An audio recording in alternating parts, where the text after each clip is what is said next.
Good evening, everyone. My name is Patrick Schramm, and I am an 8th grader at St. Francis Xavier and a member of the Phoenix Swim Club. I want to thank you for coming to the PSC My Heart Beats for Lauren Dive-In Movie Night. Since only a few of us know Lauren and fewer know her long medical history, I thought I would take a few minutes to share some of her journey with you all.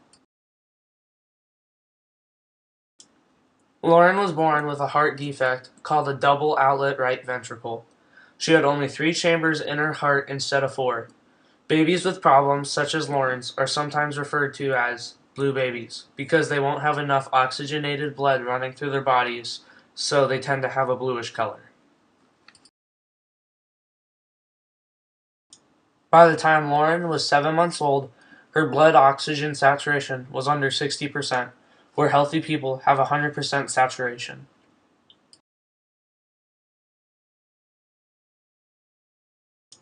Lauren underwent her first open heart surgery here in Phoenix to help give her more oxygenated blood running throughout her body and to her organs.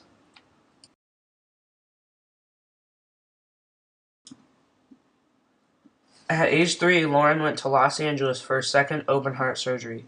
This time she was having a procedure called the Fontan. The Fontan surgery reroutes your blood flow to give maximum oxygen to the body.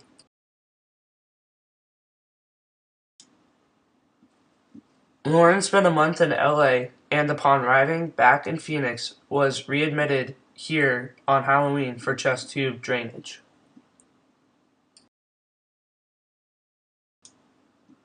This is Lauren trick-or-treating in the hospital with her chest tubes in and draining. The promise of candy kept a smile on that face.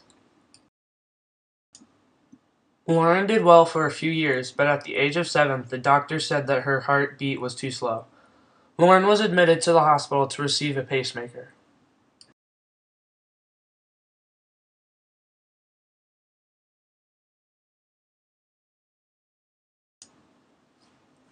Pacemakers are one-size-fits-all. On a child, they get placed near a stomach muscle instead of near the shoulder like in adults.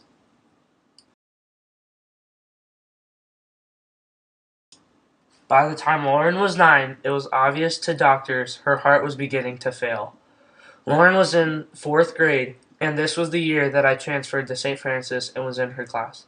I did not know Lauren well, but I always admired her for smiling and being happy while the rest of the class played crazily around her sitting on the sidelines.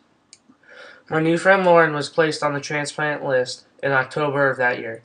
7 months later, on May 25th, Lauren got the call that there was a heart for her. She left us all at St. Francis, 3 days shy of finishing school, to go down to Tucson to receive her new heart. Surgery was difficult since she had the Fontan and was rerouted internally. Lauren's surgery was 12 hours long, but Lauren did great. She was out of the hospital in 10 days and spent 3 months at the Ronald McDonald House in Tucson, going daily to clinics at UMC. She arrived back in Phoenix just in time to start the 5th grade. It was really miraculous. Lauren's story does not end there. In November of this school year, Lauren experienced her first signs of rejection. She was admitted to Phoenix Children's Hospital for a week. She had a round of steroids and seemed to have beaten it. At home, Lauren still did not feel well and continued to meet with cardiologists. By January of this year, it had become obvious that there was a bigger problem. She was admitted February 6th for a scheduled biopsy to check again for rejection, and Lauren coded. It took a minute for the doctors to revive her, but they could never get her stable. Lauren went on life support for 5 days until the doctors felt she might be able to survive on her own. After 3 weeks of many more downs and ups, Lauren was on another transplant list and needed another heart very quickly. On March 7th, Lauren miraculously received notice that there was a donor, 1 day before she was scheduled to receive an artificial heart. Lauren started to improve immediately, and it looked as if she would soon head back home. Overnight, Lauren's lungs filled with fluid, and she had to have chest tubes put in to drain them.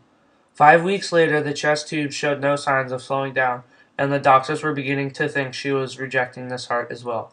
They started rounds of steroids only to find out that she had caught a hospital bacteria. This was the worst news of all because the doctors now only gave Lauren a 50% chance at beating the bacterial infection. The stress on her body continued, and her kidneys shut down next. In order to survive, Lauren had to turn to dialysis to keep her body functioning properly. Once again, Lauren found the strength to fight through the obstacles in her path, including beating the bacterial infection that finally began to improve. Finally, on May 2nd, Lauren was discharged from Phoenix Children's Hospital. Lauren is now home and recovering nicely. She is resting, going to physical therapy, labs, clinics, and taking the second semester of 7th grade online so she can rejoin her friends in the 8th grade in the fall.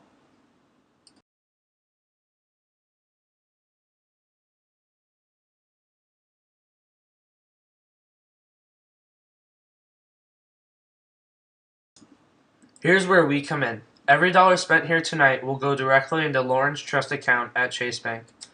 The funds raised will help the Fajardo family pay the astounding medical bills that come with Lauren's health problems.